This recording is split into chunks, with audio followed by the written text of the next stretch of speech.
ser assim, tão simples de falar, um tema tão comum de se escutar.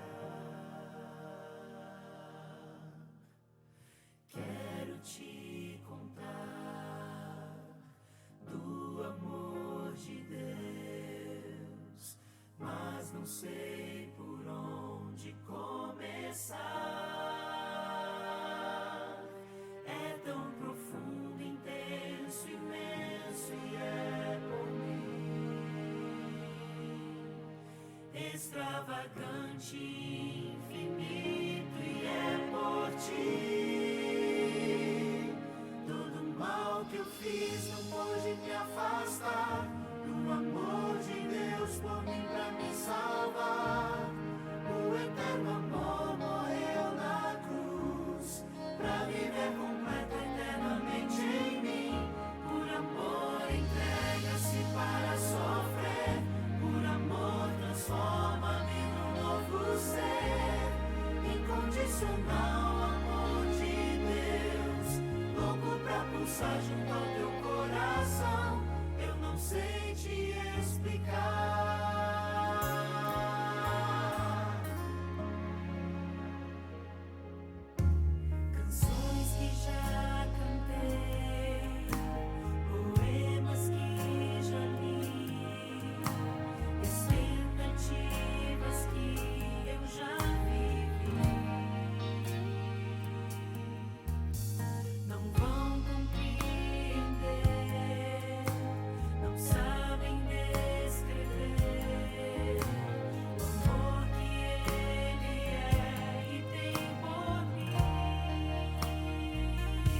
Bem-vindos mais uma vez ao nosso programa de Semana Santa. Nós gostaríamos de lembrá-lo mais uma vez para nos seguir nas redes sociais. Nós estamos no Facebook, nós estamos no Instagram também e no YouTube também. Isso mesmo. E eu quero lembrá-los também de escrever a palavrinha-chave que for aparecer aqui durante nossa programação, tá bom? E outro detalhe, lembre-se, nós vamos estar juntos presencialmente a partir da sexta-feira. Exatamente. E agora a gente vai ouvir uma música especial.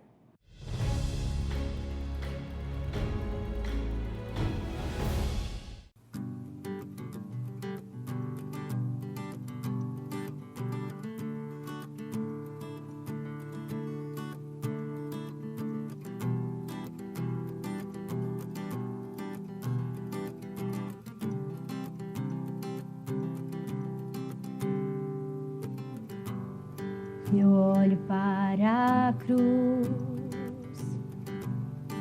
e para a cruz eu vou, do teu sofrer participar, da tua obra vou cantar. Meu Salvador na cruz mostrou o amor do Pai, o justo Deus.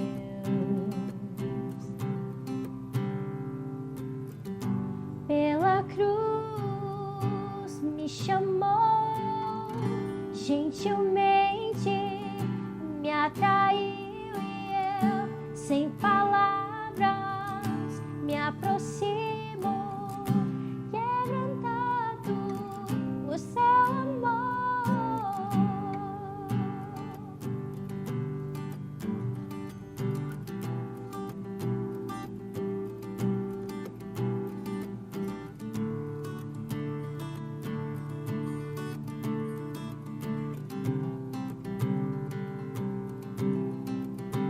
Merecida vida,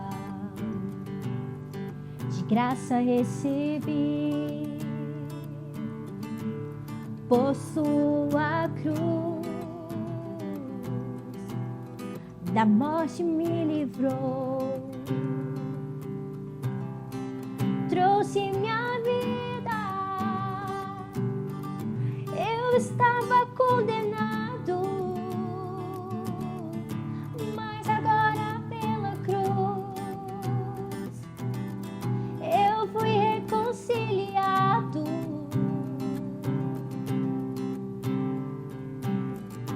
Pela cruz me chamou, gentilmente me atraiu e eu, sem palavras, me aproximo, quebrantado por seu amor.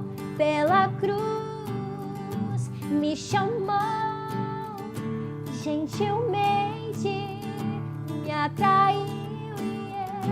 Sem palavras, me aproximo, quebrantado o seu amor.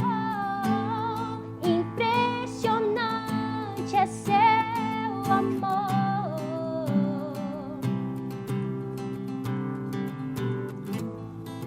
Me redimiu e me mostrou o quanto é fiel.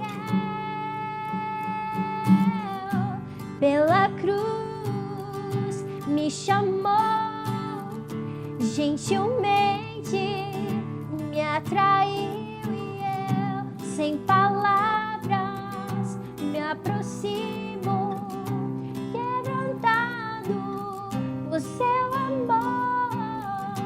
Pela cruz me chamou, gentilmente me atraiu. Sem palavras, me aproximo, quebrantado o seu amor.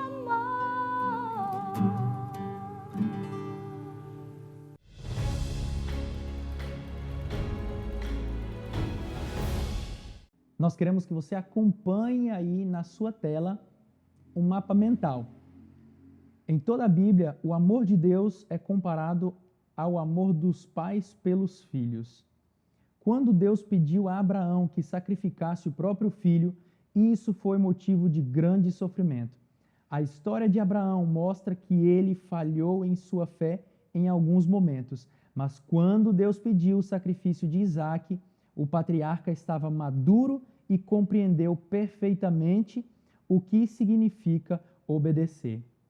Quando há uma relação de amor profundo do homem com Deus, a obediência é uma consequência.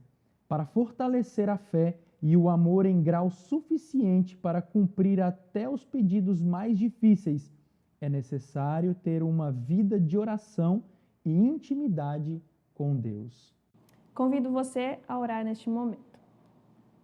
Obrigada, Senhor, por estes momentos de conhecimento da Tua palavra, da Tua mensagem. Pedimos ao Senhor o direcionamento e o auxílio do Espírito Santo para que possamos compreender melhor. É isso que te pedimos em nome de Jesus. Amém.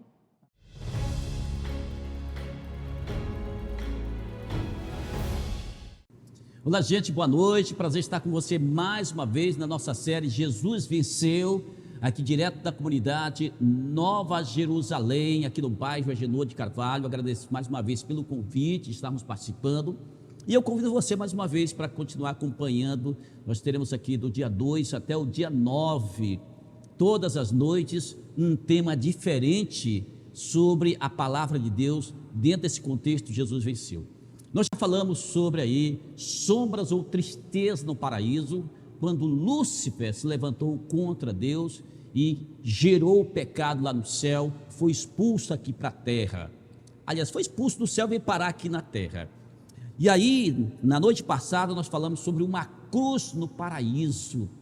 O homem e a mulher, o primeiro casal, pecaram, e Deus mostrou ali que no futuro o seu filho iria morrer numa cruz para nos salvar. A partir do momento que ele mata um cordeirinho para tirar a pele, para fazer roupa para Adão e Eva, que perceberam que estavam nus. E nós vimos como a curiosidade muitas vezes é perigosa. Eu falei, a curiosidade que levou Adão e Eva a comer do fruto, do único fruto proibido, quando eles tinham centenas de milhares à disposição para eles comerem. Mas hoje nós vamos tratar sobre onde está o Cordeiro, ou onde está o Salvador, porque Deus prometeu um Salvador, mas onde está esse Salvador? Continua a miséria, continua o pecado, continua a doença, continua o câncer, continua a AIDS, continua a corrupção, continua a injustiça, continua a maldade. Mas quem vai nos salvar? Cadê esse Salvador prometido? Por que que Deus não dá um basta nessa situação? Então nós vamos falar agora disso. E nesse tema você vai aprender que Deus agora abre mais um pouco o leque do conhecimento para o ser humano, do plano que Ele tem para resgatar a humanidade. Ele deu uma pinceladazinha lá no Éden para Adão e Eva, mas nós chegamos agora no período de Abraão. Mas antes de falarmos sobre Abraão, Gênesis capítulo 12, eu gostaria de ler com você um trecho da Bíblia, está em Gênesis 6, versículo 6, onde disse: viu o Senhor que a maldade do homem havia se multiplicado na terra, e que era continuamente mal todo desígnio do seu coração. Nesse caso eu estou lendo o versículo 5 para chegar no versículo 6. Então no versículo 6 diz: se arrependeu o Senhor de ter feito o homem na terra, e isso lhe pesou o coração, ou seja, isso deixou Deus muito triste. Aí você pode perguntar, como assim? Deus é onisciente, onipotente, onipresente, sabe de tudo, conhece tudo, pode tudo, e como assim ele se sente surpreso? Como assim? Pois é, a maldade chegou a tal ponto, mas a tal ponto no planeta Terra, e olha que naquela época o mundinho era bem pequenininho, que Deus teve que tomar uma posição e recomeçar praticamente do zero. Aí nós vemos a história de Noé, que construiu a arca durante 120 anos, entrou na arca com a sua esposa, suas noras e os filhos. Toda aquela geração morreu em um grande dilúvio. Essa é a história que depois a gente pode falar numa outra oportunidade para vocês, numa outra série. Mas aí nós chegamos na época de Abraão ou Abrão. capítulo 12, versículo 1, diz: ora, disse o Senhor a Abraão, ou Abrão, Gênesis 12, versículo 1, sai da tua terra, da tua parentela, da casa do teu pai, e vai para a terra que eu te mostrarei. Versículo 2, de ti farei uma grande nação, e te abençoarei, e te engrandecerei o nome, sê tu uma bênção. Versículo 3, abençoarei os que te abençoarem, e amaldiçoarei os que te amaldiçoarem. Em ti serão benditas todas as famílias da terra. Por que que em Abraão seriam benditas todas as famílias da terra? E a gente vai entender porque Deus abre o leque agora e vai explicar de uma forma bem didática, fazendo com que Abraão sinta da própria pele aquilo que Deus iria sentir, e Deus agora mostra o evangelho um pouco mais aberto para que as pessoas pudessem entender a partir da experiência com Abraão. Então o que acontece? Muitas pessoas hoje não valorizam os filhos. Muitas pessoas doam os filhos, deixam jogados, levam eles para o caminho do crime, das drogas. E quantos fatos desses eu já noticiei no meu programa. Uma vez eu estava numa emissora de rádio, quando um pai entrou desesperado, um pai chorando. Você já viu um homem barbado, chorando, derramando lágrimas? Ele disse: Augusto, me ajuda, porque se você não me ajudar, vai acontecer uma tragédia da minha família. Ou meu filho me mata, ou eu vou ter que matar o meu próprio filho, porque eu não aguento mais sofrer, e não aguento mais ver o sofrimento dele. Ele se afundou nas drogas, e nada que a gente faça consegue tirar ele das drogas. Felizmente a gente manteve alguns contatos com os amigos. Esse rapaz foi enviado para Manaus, e eu acredito que ele deve ter ficado curado, porque o pai nunca mais me procurou. Ele foi enviado para Manaus. Recentemente eu fiquei sabendo da história de uma outra pessoa, que se também não fosse internada em um centro de recuperação aqui, ele também já teria morrido há muito tempo. Então, no passado, gente, os filhos eram a maior herança. Hoje as pessoas não tratam, jogam no rio, matam, jogam da janela dos prédios, deixam em caixa de sapato. No passado os filhos eram a maior herança. Salmo 127, 3 fala sobre isso. Na longa saga dos descendentes de Eva, as mães esperavam que seus filhos fossem abençoados por Deus para realizar algo especial.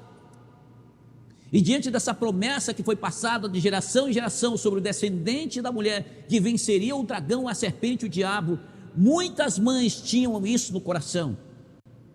E a cada filho, homem que nascia, elas imaginavam que poderia ser o Redentor.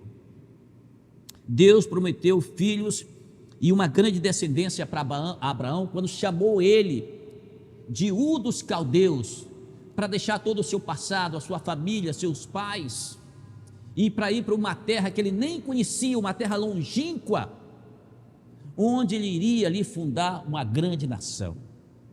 E o que aconteceu? Nós já lemos no versículo 12, no capítulo 12, o chamado de Abraão. Abraão saiu em direção a Canaã. Abraão receberia uma terra e receberia descendentes, e ele foi, diz a Bíblia Sagrada, ele foi. E o que aconteceu por lá? Diz mais a literatura sagrada, né, que ele seria uma bênção para o mundo. E a Sara também, só que Sara não conseguia gerar filhos. Mas Deus chama exatamente um casal que não poderia gerar filhos, para mostrar o grande milagre da vida através desse casal, e mostrar o grande milagre que aconteceria no futuro, séculos depois, com a solução para o problema do pecado. Sara era estéril, o tempo passou, a promessa não foi cumprida, Abraão ficou ali apreensivo, Sara também, e a infertilidade ou a esterilidade paralisou por algum momento a fé de Abraão e a fé da sua esposa. Mas Deus não desistiu. A Bíblia diz que quando Abraão atingiu a idade de 99 anos, Deus apareceu para ele e reafirmou a sua promessa. Deus disse novamente para ele que ele seria o pai de uma grande nação. Gênesis 17, 5 a 6. Deus também disse que a partir daquele momento ele ia mudar o nome de Abraão, que não ia ser mais Abrão, ia ser Abraão. Abraão, pai exaltado, para Abraão, pai de um povo, pai de nação. E Sarai não seria mais Sarai, que significa princesa, mas seria Sara, porque Deus a abençoaria como mãe de nações e reis. Gênesis 17, 15 a 16. Abraão já era pai de Ismael. Naquela época havia essa cultura, a mulher que não podia gerar filhos, chamava a sua empregada para ter relação com o marido, para, digamos assim, para promover a descendência, o nome do marido e da família. Mas Deus disse: não é o descendente, o filho prometido não é de Abraão com Agar, que era empregada de Sara. O filho vai ser do casal Abraão e Sara, que vão ter esse filho. E Deus prometeu então o nascimento desse filho. O menino deveria se chamar Isaque. A palavra Isaque significa riso. E foi exatamente aos 100 anos de idade que Abraão viu o riso renascer no semblante da sua esposa, que já estava desacreditada que ela seria mãe. Um filho que ela esperou durante a vida inteira. E Sara disse, Gênesis 21, 6, Deus me deu motivo de riso, e todo aquele que ouvir isso vai rir comigo, porque agora finalmente, mesmo já numa idade bem avançada, ela podia carregar o seu bebezinho no colo. E então Deus quis deixar claro que o nascimento de Isaque tinha que ser um milagre. E em Gênesis 22, do 1 ao 2, diz que tudo parecia muito bem, quando de repente a coisa muda. Agora que eles estavam felizes, Isaque já estava grande, veio uma notícia: Deus pede que Abraão sacrifique Isaque. Você já passou por uma situação assim? Está tudo muito bom, está tudo muito bem, você está feliz, você está alegre, daqui a pouco alguma coisa acontece, puf, e joga água aí, né, na fervura, e aquilo que estava tão bem muda de sentido, e agora se transforma numa grande tristeza. E eu tenho um exemplo da família, que recentemente a minha sobrinha saiu de Porto Velho para fazer uma prova lá em Nova Mamoré, um concurso. E lá ela até conseguiu um trabalho antes de receber o resultado da prova. Em determinado dia ela começou a sentir uma dor, e essa dor não passava, ela foi levada para o hospital, foi constatado que ela estava com um problema na apêndice, e foi transferido para o hospital de Guajará-Mirim para fazer uma cirurgia. E lá estava apenas começando o sofrimento dessa jovem. Foi feita uma primeira cirurgia, não resolveu o problema. Foi feita uma segunda cirurgia, não resolveu o problema. Só se agravando, ela já estava definhando, com falta de ar, com muitas dores pelo corpo. Já aqui em Porto Velho fez novos exames, veio uma terceira cirurgia. Ela estava toda infectada por dentro, muito pus, UTI, tempos difíceis, não reagia, toda inchada, rim paralisado, um sufoco. Aquilo que era um sonho agora desabou, o mundo dela desabou. E orações, tristeza, choro, mas sempre acreditando que Deus faria o melhor pela vida dela. E ela conseguiu sair da UTI, foi para um outro hospital, transferido para o hospital de base, melhorou, mas está na luta ainda, nesse exato momento que eu estou falando com você aqui. Ela passou mal, vomitou muito durante a noite, durante o dia ao ir para o banheiro desmaiou, teve que ser levada para uma semi-UTI, para novos exames, para nova avaliação, e tudo estava muito bem. Todos nós passamos por esse tipo de problema, de dificuldade, e Abraão não foi diferente. Aquilo parecia uma loucura. Como assim? Demorei tanto tempo para ter um filho e agora Deus me pede para sacrificar o meu único filho. Deus estava mostrando a partir dali como seria executado o plano da salvação, que Deus faria por esse plano da salvação. E aí Abraão foi com Isaque, tinham que caminhar 90 quilômetros, uma distância de 3 dias, aliás, num período de 3 dias. Chegando perto do monte, ele deixou os empregados, seguiu com Isaque até o monte. E Isaac perguntou para o pai: pai, aqui está a lenha, aqui está o fogo, mas cadê o cordeiro? Cadê o cordeiro? Olha, o apóstolo Paulo resumiu da seguinte forma: ele disse que, ora, a pessoa natural não aceita as coisas do Espírito de Deus, porque eles são loucura. Abraão, mesmo contra aquilo que ele imaginava, ele decidiu seguir o plano de Deus. E é só dessa forma que nós vamos vencer o inimigo, se nós seguirmos o plano de Deus, por mais que pareça loucura, por mais que venha contra tudo aquilo que a gente gosta. Mas a gente precisa, se a gente quiser a vitória, a gente precisa seguir. É como um atleta que muitas vezes tem que fazer regime, ou muitas vezes tem que treinar exaustivamente, horas por dia, se quiser levantar um troféu, uma medalha numa Olimpíada, num campeonato. É assim que a gente tem que ser: disciplina, atitude. Temos que ter coragem. E coragem não é a ausência de medo. Coragem é o ato de você, apesar do medo, enfrentar aquela situação. E não só Abraão foi obediente, mas Isaac também foi obediente. Ele tinha 20 anos de idade, ele poderia correr, ele tinha mais força, ele tinha mais vigor, ele poderia se safar do pai, mas não, ele foi com o pai também até o fim. A exemplo de Jesus, que obedeceu ao plano de Deus, e a Bíblia diz que ele foi obediente até a morte, e morte de cruz.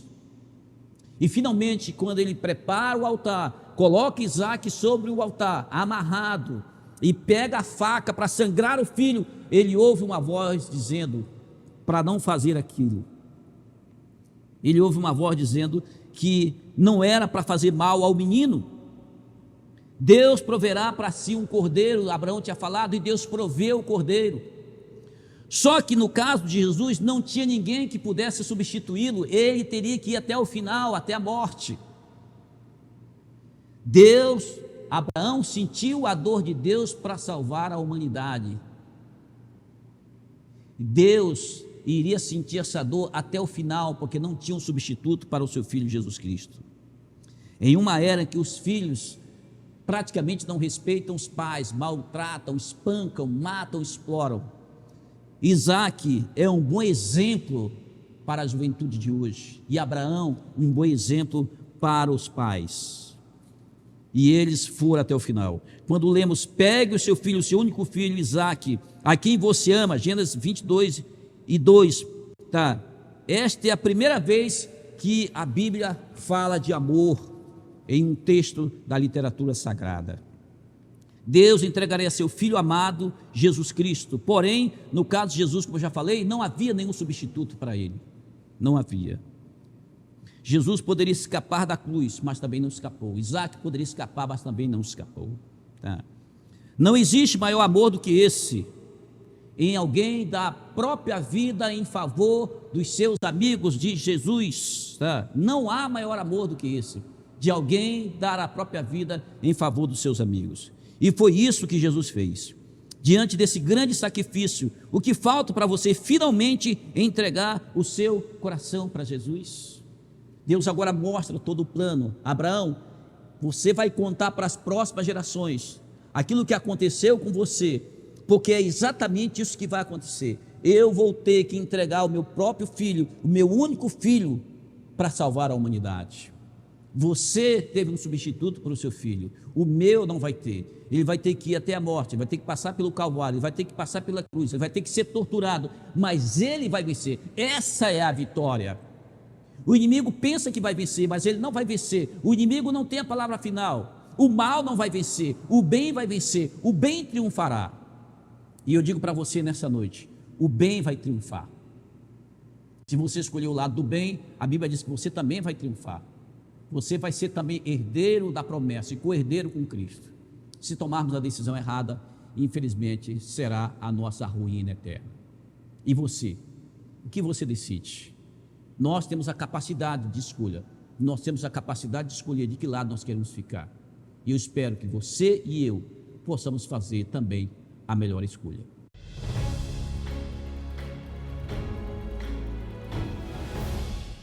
Muito bem, depois de nós ouvirmos essa inspiradora mensagem, eu convido você a estar conosco amanhã em mais um programa especial.